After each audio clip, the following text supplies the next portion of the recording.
Este é o OCCast, podcast oficial Oncoclínicas, que está sendo transmitido direto do 12º Congresso Internacional Oncoclínicas e Dana-Farber.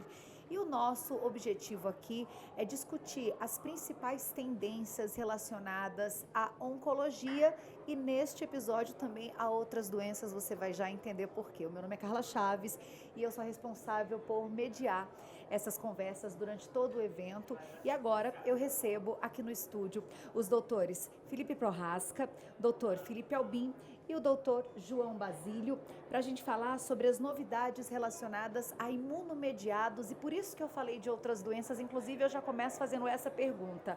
Hoje, quais são as diversas áreas que a imunologia atua? Então, quando a gente montou o grupo, né, e eu tive o dever e também a alegria de estar liderando o projeto, né, de imunomediados. A gente começou com 5 especialidades, que a gente chama de especialidades core, né, que é a reumatologia, a gastro, a dermato, a alergia, alergo, né, e a neurologia. Só que hoje a gente já tem também a presença da pneumo, a presença da otorrino e a presença, Felipe, estou esquecendo, a presença da pediatria e tem a presença, gastro eu falei.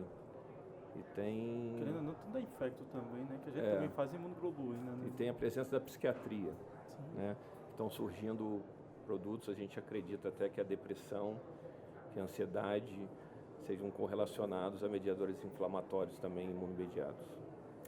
E hoje, que tipo de resultado a gente tem? Porque foi revolucionário, né? E hoje, depois já de uma certa aplicabilidade, que tipo de resultado a gente tem que é diferente do que a gente tinha no passado, graças à imunoterapia? A gente vive uma época, eu na minha formação, né, de reumatologia, já entrei, já presenciei a era dos imunobiológicos, né? Então foi revolucionador. Eu vejo os meus mestres contando como era o antes. Não sei como tinha reumatologista antes, para dizer a verdade, era extremamente difícil, né? Os medicamentos que a gente usava, se agora a gente tem alguns tipos de complicações na infecto, a gente tinha outros tipos de complicações tão graves quanto. Mas então, existe essa era pós-imunobiológicos, que os pacientes dizem que é uma vida antes e depois dos imunobiológicos, muitas vezes, pelo alto impacto das nossas doenças. E isso é relativamente recente. Se a gente for ver, claro, a medicina está evoluindo muito rápido nos últimos 10, 5, 50 anos. Mas esse ano, inclusive, a gente está completando 25 anos aí dos primeiros imunobiológicos, foram lá por volta de 98, 2000, 2002. Claro, no Brasil demorou um pouquinho mais, era muito mais difícil fazer o tratamento, mas acho que para mim não. Imagino que para todos os colegas aí desse espectro dos imunomediados aí, realmente o poder usar os imunobiológicos foi o grande virada. E hoje as pesquisas, as tentativas de avanço estão principalmente aonde quando a gente fala desse assunto? Disseminadas novas tecnologias em várias áreas. A pneuma é uma área que tem bastante tecnologia surgindo, a gastro também agora. Tá? A reumato e a dermato já estão há mais tempo, né, nesse circuito, mas tem várias tecnologias surgindo, as tecnologias extremamente objetivas para aquele mediador inflamatório e mais seguras, né? A gente está numa era agora de entender que o doente vai ser bem cuidado farmacologicamente, mas a gente precisa também ter boas práticas, cuidando de vacinação, cuidando de pós-infecção do doente e também uma integração de um cuidado, de uma linha de cuidado para esses doentes. E essa linha de cuidado vai passar principalmente pela parte nutricional do doente, principalmente por causa das síndromes metabólicas, né? Hoje a gente fez até uma palestra hoje na área de imunomediados sobre isso, e que por alterações às vezes cardiovasculares, que é muito importante, é um doente inflamado, ele vai parar no hospital, e também para o aspecto psicológico, né? Uma psicóloga acompanhando ele, uma doença crônica. Imagina você tratar, saber que você vai tratar isso provavelmente pelo resto da sua vida. E fora isso, as outras equipes médicas referendando, e a gente chama de equipe multidisciplinar. Perfeito. Doutor Felipe, eu queria que você falasse um pouco mais sobre a vacinação. Pois é, vacina é uma... Desde 1796 a gente faz vacina, né? A primeira vacina foi pegar as lesões da vaca e escarificar a pele do ser humano. Assim a gente começou a vacinar para a varíola, que foi a primeira doença a ser erradicada em 1980. A varíola foi erradicada do mundo. Nós não temos mais casos de varíola. E o verdadeiro motivo da revolução do século XX com relação à sobrevida foi a vacinação. Nós morríamos muito de infecções. E aí a vacina, junto com os antibióticos, fizeram com que o século XX nós saíssemos de 30 para 70, 75 anos de sobrevida. Agora a gente vive há tanto tempo que o nosso organismo começa a enfrentar a gente, por isso que o câncer cresceu tanto. Porque a gente foi crescendo e aí diz que o homem acima dos 80 anos vai ter câncer de próstata em algum momento. E tem que ter, faz parte, é uma evolução natural. Esse enfrentamento, essas mudanças, também, imagina se hoje, com toda a desinformação que a gente tem com vacina, eu disser que vou pegar uma lesão de um animal doente e escarificar as peles das pessoas, o tamanho da discussão que isso vai ter. Mas foi revolucionário porque as pessoas estão vivendo mais, as pessoas estão podendo se prevenir. Tem doenças que nós não vemos há muito tempo, tem doenças que se tornaram raras. Bactérias como hemófilos, por exemplo, citei isso, né? Há 20 anos atrás, hemófilos é a segunda causa de mortalidade em crianças, por causa de pneumonia, de epiglotite, doenças graves. Hoje não tem mais por causa da vacinação em massa da década de 90. Pneumococo, que nos Estados Unidos desde 80 e a gente mais tardiamente, desde os anos 2000, acho que vem trazendo um impacto muito grande. O pneumococo no mieloma múltiplo mata 158 vezes mais do que a população comum. Então as vacinas elas tiveram um papel de definidor para a humanidade, para ela viver mais. Ela teve um papel também de, ao viver mais, nós precisamos fazer com que essa máquina funcione bem nesse período. Aí começamos a dar mais importância à alimentação, exercício físico, estilo de vida. E por viver mais, acabamos também conhecendo mais doenças. As doenças, antigamente você morria aos 30 anos. E aí hoje, por tuberculose, uma das principais causas de mortalidade na década de 20, dos grandes escritores, era a tuberculose, que é uma doença hoje que é imunoprevenível, tem tratamento. Eu me lembro do professor Queiroga. O professor Queiroga, em Pernambuco, tinha um serviço de 800 leitos de tuberculose. Quando lançou o tratamento da tuberculose, ele deu alta aos 800 no mesmo dia. Uma debandada. Mas vacina é isso. E agora, com as novas tecnologias, conseguimos desenvolver vacinas de melhor qualidade, que duram por mais tempo, com menos efeitos colaterais e com maior velocidade. Não precisamos mais, botar soro de pessoas doentes em cavalos e depois tirar o soro do cavalo e jogar de volta para o ser humano. A vacina de difteria, de tétano não é assim. Você jogava para o cavalo, pegava o cavalo, se criava o soro e trazia de volta o anticorpo. Imunoglobulina foi assim por um período, antes de ter a separação dos sangues. Isso começou no final do século XIX na França. Né? E isso é o avanço que hoje, no século XXI, a gente ainda está na aurora do século XXI, né? O que mais chama a atenção é que os imunobiológicos estão explodindo nesse período. Desde 2000, 2002, como foi dito, eles vêm aumentando também o número de imunossuprimidos no mundo. Se antes era 0,5%, hoje gira em torno de 5%. Porque nós estamos falando hoje em dia de tratar e curar doenças autoimunes, coisa que era impossível. Só que aí a vacina tem sua importância, porque as vacinas de vírus vivo não podem ser utilizadas em boa parte dos pacientes que fazem uso de imunobiológico. E as vacinas de vírus morto, ela perde eficácia em alguns grupos. E aí agora nós precisamos, além dessas medicações todas, saber qual é a vacinação que devemos fazer e quais são as que devemos priorizar antes de iniciar o tratamento. O caso recente agora da dengue, né? Dengue. Nossos pacientes agora, a gente teve que atualizar as orientações, porque para não correr o risco, né? Nossos pacientes que fazem biológico não podem fazer vacina de vírus vivo. Agora a gente teve esse caso recente de dengue. A Salk teve que... Antes era a Sabin, que era a vacina das gotinhas, todo mundo conhece, era vírus vivo. Hoje a gente está priorizando a de vírus morto, porque se tiver alguém imunossuprimido em casa, você não contamina a pessoa. Porque você não pode fazer e sai nas fezes, poderia contaminar. Mas o avanço que a gente teve em vacinas também foi do Herpes Zoster, né? A gente estava numa expectativa grande, né? Que a gente estava precisando de uma vacina melhor. E aí tem a relação com as nossas drogas. Um dos remédios que a gente utiliza, né, uma classe, digamos assim, potencializa a infecção por Zoster. A outra vacina era o que tinha, né? 15 a 20% de resposta saiu para 90%. E aí, em função do Covid, eu acho que atrasou um pouco todo o desenvolvimento e liberação, mas a gente criou uma expectativa. E hoje é uma das recomendações, né? Não sei se você reparou, no ano passado a gente teve um surto de zoster, né, cara?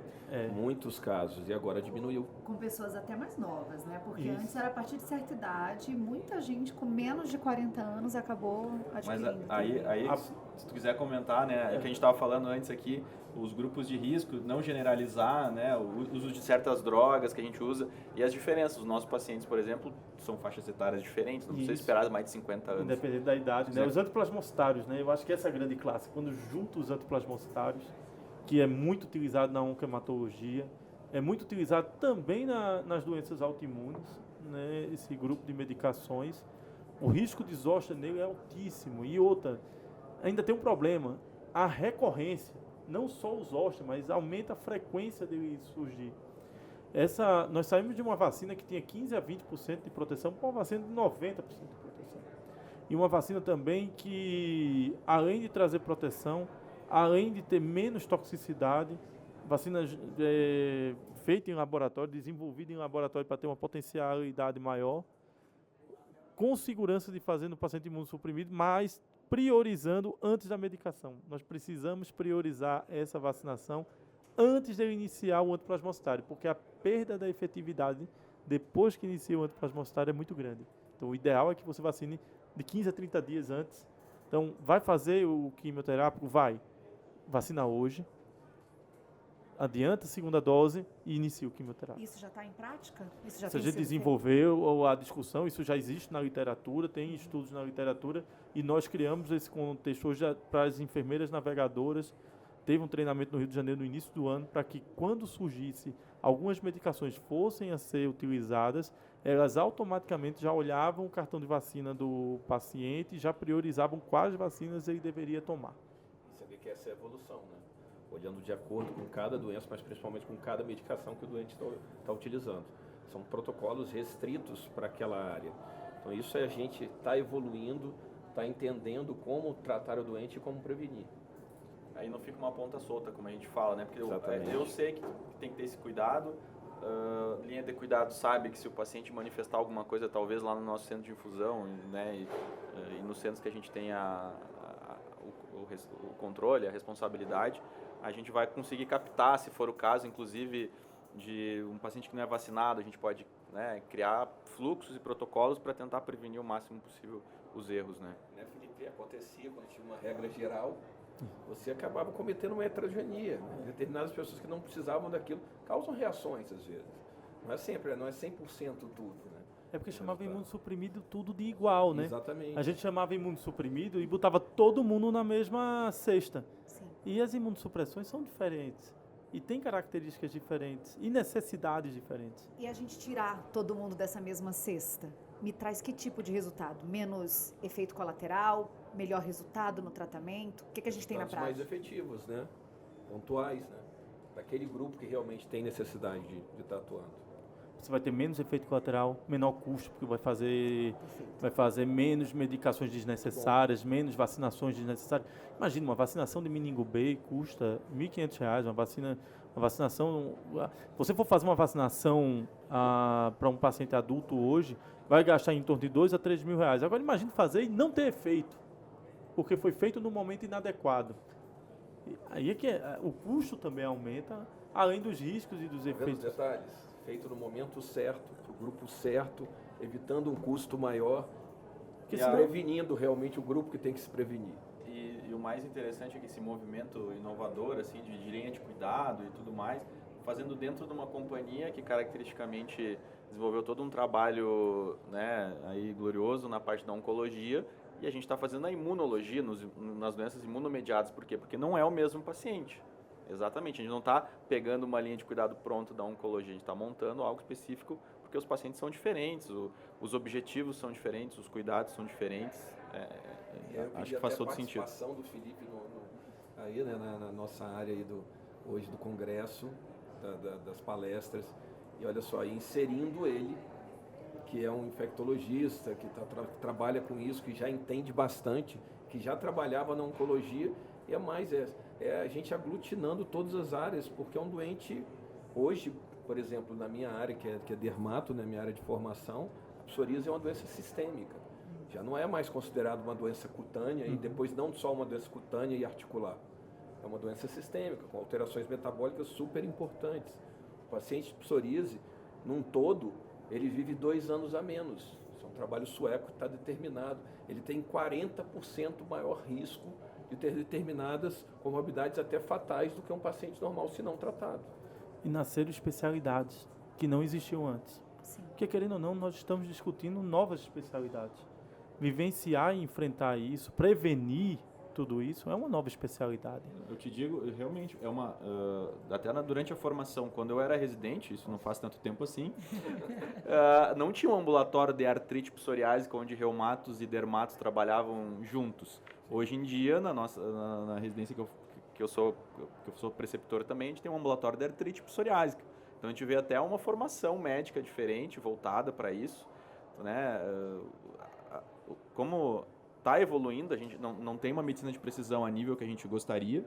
A gente até, confesso que a gente tem um pouquinho de inveja dos oncologistas. Eu falei isso na minha palestra ontem, que eu tinha um biomarcador para solicitar para uma doença, e eles tinham 2 páginas de biomarcadores. Então, mas a gente está evoluindo, e a medicina de precisão é isso. Eu tenho um ambulatório de infecção por imunobiológico na universidade. E nós somos referência lá para reumato, dermato, gastro. As infecções estavam lá, elas só não eram vivenciadas e acompanhadas. E aí nasceram as discussões e as possibilidades. E isso tem ampliado porque faz parte da formação do novo médico dentro da universidade, né? Porque, por exemplo, nós somos de uma época que os livros de imunologia nossos só servem para fogueira. Mudou tudo aquilo ali. Não é mais aquilo de linfócito T e B só, maestrando o sistema imunológico. Acabou, aquilo não existe mais. Então, nossa formação em imunologia, ela, da faculdade, ela posso nem dizer que é antiga, porque ela era inadequada. Nós não tínhamos esse conhecimento. O HIV fez com que a pesquisa de imunidade explodisse, né? Os grandes grupos fizeram isso. E dessas pesquisas de imunidade com relação à necessidade de descobrir a cura do HIV, trouxe quimioterápicos, a cura da hepatite C, o controle do próprio HIV, a cura do HTLV, tudo isso, o entendimento das doenças reumatológicas, das doenças autoimunes, tudo isso nasceu do nosso fracasso, entre aspas, do enfrentamento do HIV, mas que trouxe uma cura e um controle de uma série de outras doenças, inclusive do próprio. Pensando assim, será que a gente pode ir prevendo pelo caminho que está indo, talvez até incluir no futuro outras especialidades dentro do que cada vez mais a imunoterapia vai abraçar a medicina como um todo? Não tenha dúvida, estão surgindo tecnologias, por exemplo, para cardio, está surgindo tecnologia para endócrino. A gente tem doença autoimune em todas as especialidades. E com as mutações genéticas que estão ocorrendo, isso só tende a aumentar. Mas a gente tem que estar preparado. Eu só tenho um receio, assim, que com tudo isso, se a gente conhece mesmo o sistema imunológico, ele vai mudar cada vez mais e a gente Quanto mais a gente sabe, mais a gente Mas não ele sabe. não sabe. É aquela história de você estar afundando no mar e descobrindo o caminho para a feixe das Valquírias ali, né? Sim. Só descobrindo e piorando. Hoje nós temos mais de 200 Clusters of Differentiation, né? Que é o CD. Sim. Na minha época de faculdade eu aprendi 8. Mas assim, eu particularmente me sinto seguro. O projeto que a gente está tocando na Oncoclínicas, que ele se chama OC Imunologia, junto com um grupo, com pessoas extremamente capacitadas. Um deles é o Felipe Albin, que está aqui comigo, né?